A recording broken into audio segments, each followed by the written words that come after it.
ভাবি, আপনি প্রেম করবেন না ভালো কথা, তাই বলে বউর কাছে নালিশ করবেন? আমি শুধু বলছি ভাইকে একটু বেশি আদর সোহাগ করবে। আপনার কথা শুনে বেলুন দিয়ে পিঠে বাংলাদেশের ম্যাপ ছাপাই দিছে। আপনার কপাল ভালো, আমার কাছে স্টিলের বেলান নিতে আসছিল, আমি দেই নাই। Bye bye.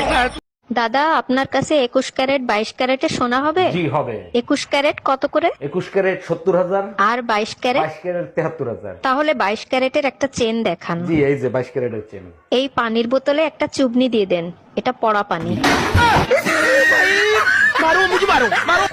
এই কি হয়েছে তোমার? আর বইলো না, শরীরটা অনেক দুর্বল, একদমই নড়াচড়া করতে পারছি না। প্লিজ ভাতগুলো নিয়ে খাও না। আমি আরো তাড়াতাড়ি অফিস থেকে আসলাম, তোমার ঈদের মার্কেট করতে নিয়ে যাব। আরে কি বলো, আমি তো মজা করতেছিলাম। আমিও মজা করতেছিলাম, বাদ দে।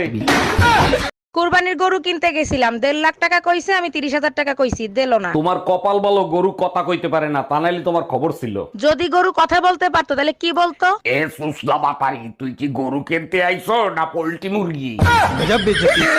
এই শুনছো, পাশের বাসার ভাবি না দই খেয়ে মারা গেছে। বলো কি? ওর স্বামী তো ঘরেই আছে তাই না? হ্যাঁ, ঘরেই আছে। তুমি 2 মিনিট দাঁড়াও, আমি এক্ষুনি আসতেছি। মানে কি, ওর স্বামীর কাছে কি দরকার? আর যাই জিজ্ঞেস করি দই আরো আছে কিনা। যাও নিয়ে আসো, তোমারই খাওয়াবো। ঈদে বাসে যাওয়া আর যুদ্ধে যাওয়া সমান কথা। ঠিকই বলছো, প্রচুর ভিড়, দাঁড়াবার জায়গা থাকে না। তার ভিতর তোমার ছেলে যে কাজ করছে সব কষ্টই দূর হয়ে গেছে। তাই নাকি? কি করছে? আর একটা মেয়েরে বসতে দিছে, ও নিজে উঠে। এই ছেলে না তোমার কোলে বসছিল?